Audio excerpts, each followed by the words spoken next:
안녕하세요. 건설환경공학부 GIS 연구실 장한매입니다. 지금까지 우리는 플랫폼이 가져다준 놀라운 혁신들에 대해 이야기했습니다. 오늘은 제11장 플랫폼에 적합한 규제 정책은 따로 있다 라는 제목으로 이야기를 해볼까 합니다. 오늘 준비한 것은 플랫폼 신화에 대한 이야기랑 조금 다릅니다. 이번 시간에는 플랫폼이 시장에 진입했을 때 나타나는 현상들과 문제들을 이야기해보고 어떻게 하면 긍정적인 방향으로 나아갈 수 있는지에 관해 얘기해보겠습니다.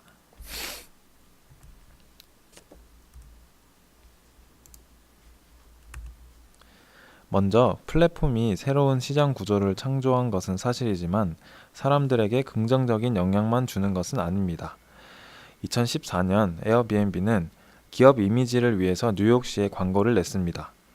사람들에게 추가적인 가치를 제공하고 도시의 활력을 불어넣는다는 내용이었죠.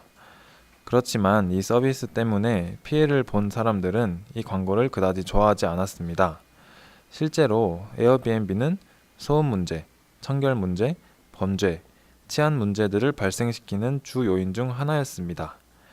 그래서 에어비앤비 광고에 사람들은 다양한 패러디를 넣었습니다. 예를 들어서 Airbnb is great for New York City라고 하는 것 대신에 매직으로 Airbnb is great for Airbnb라는 식으로 낙서를 막 해놓은 거죠.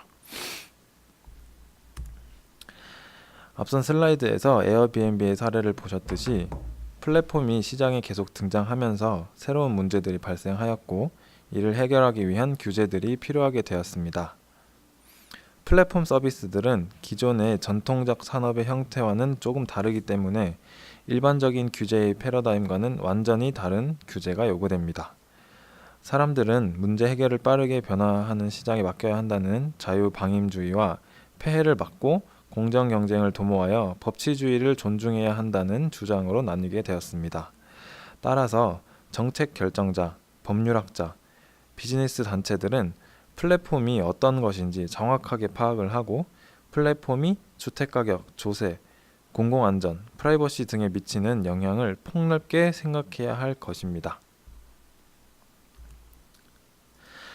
먼저 플랫폼에 엄격한 규제를 적용해야 한다는 사람들의 주장을 살펴보겠습니다. 플랫폼들은 기존의 시장을 장악하고 있던 거대 기업들을 단시간 내에 제압해 오고 있습니다. 예를 들어서 아마존이 대형 출판사를 무너뜨린 것처럼, 아이튠즈가 음반 회사를 무너뜨린 것처럼, 우버가 택시 회사를 무너뜨린 것처럼 말이죠. 그래서 따라서 기존의 거대 자본을 가지고 있는 기업들은 플랫폼에 엄격한 규제를 할 것을 요구합니다. 또한 기업이 아니더라도 이러한 서비스들 때문에 피해를 보는 사람들도 규제를 요구하는 사례가 많습니다. 대표적으로 처음에 살펴보았던 에어비앤비의 사례가 있고요. 에어비앤비 같은 경우에는 제3의 인물들이 있는데 그 사람들은 플랫폼을 이용하지도 않고 그것에서 혜택을 보지도 못하지만 피해만 받는 사람들을 의미합니다. 예를 들어서 호스트가 임대한 방 근처에 사는 사람들이 소음이나 청결 문제 때문에 피해를 받는 것을 알 수 있습니다. 이처럼 플랫폼이 모든 것을 통제하지 못하기 때문에 규제는 꼭 필요해 보입니다.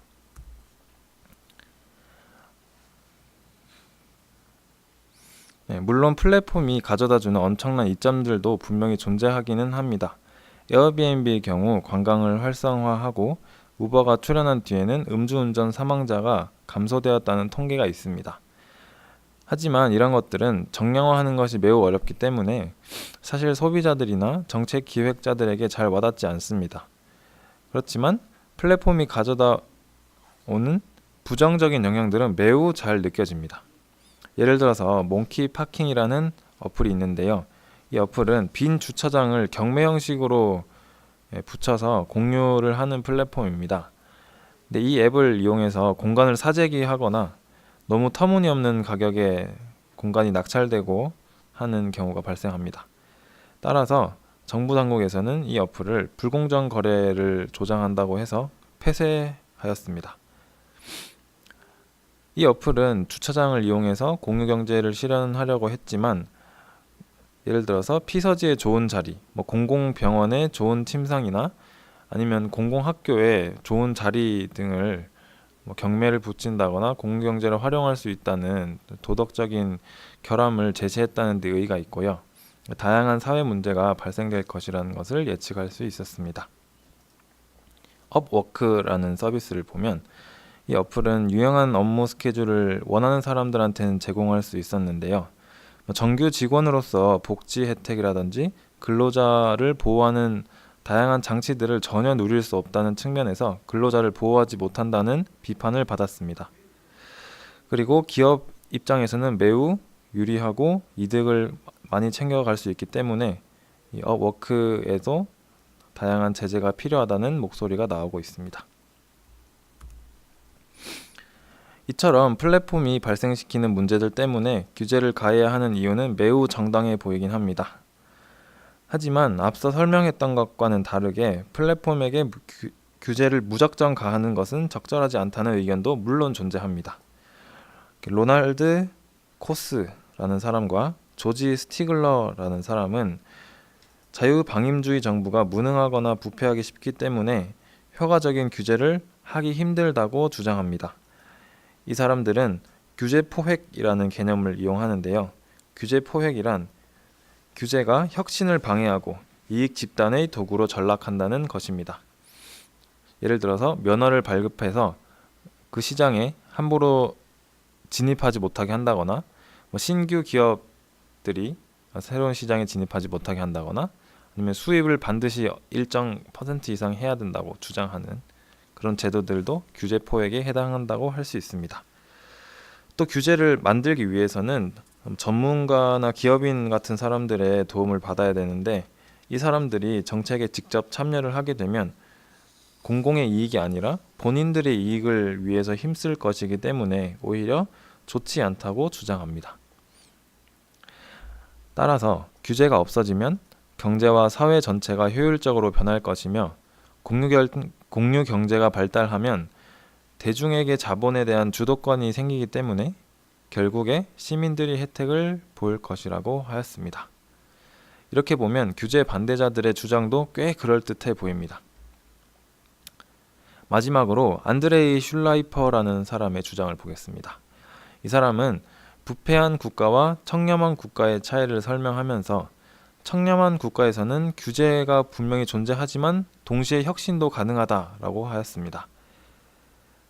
자유방임주의를 주장하는 시카고 학파에 대한 비판도 하였는데요.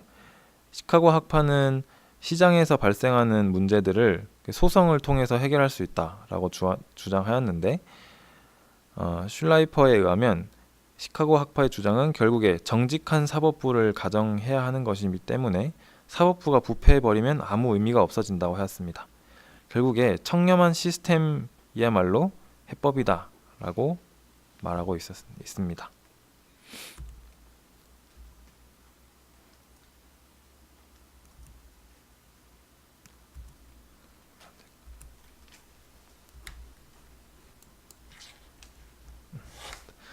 지금까지 앞 슬라이드에서 결국 자유와 규제 모두 장단이 있다는 것을 살펴보았습니다.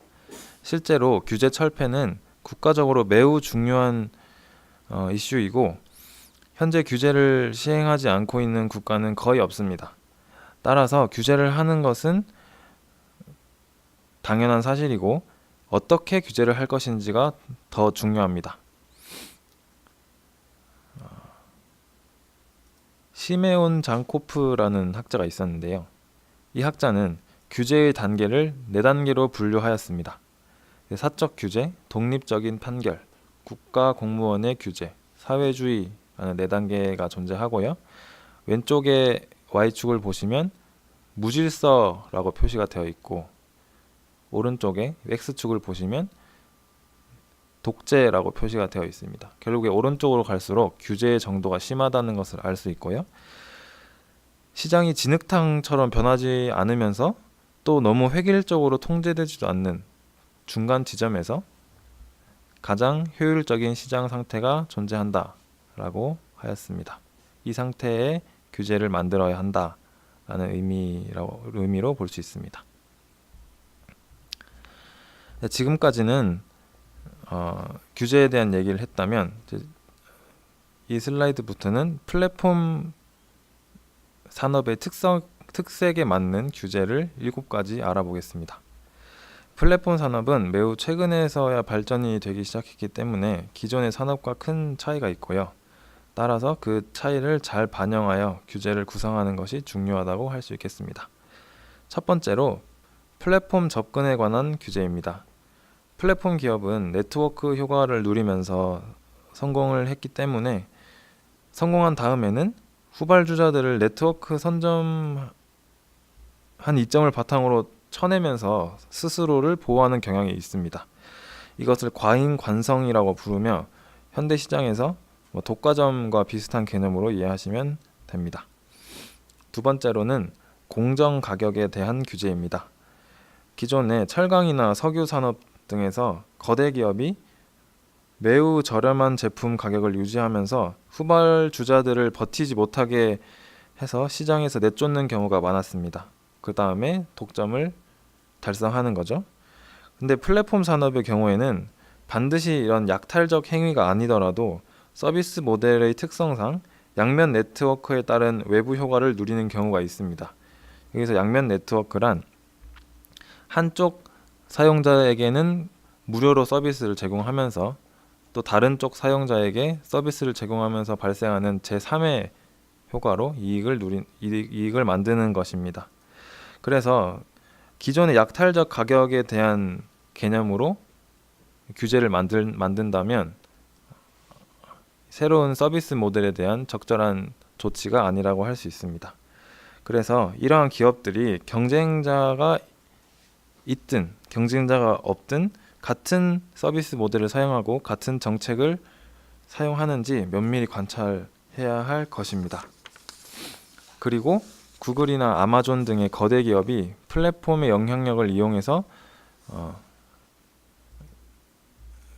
힘을 남용하는 것을 감시할 필요가 있다라고 설명하고 있습니다. 세 번째는 데이터 프라이버시와 보안 문제입니다.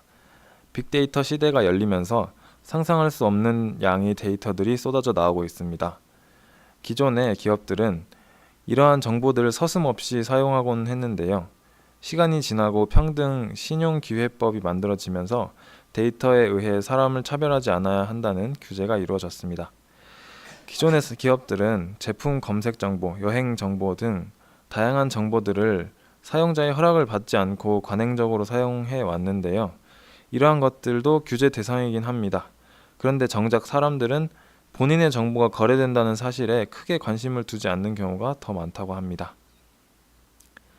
이러한 데이터들은 소유주가 누구인지 분명하지 않기 때문에 원래 기업들이 마음대로 사용하곤 했지만 최근에는 데이터 소유권을 생산자들과 함께 나누는 노력들이 이루어지고 있습니다.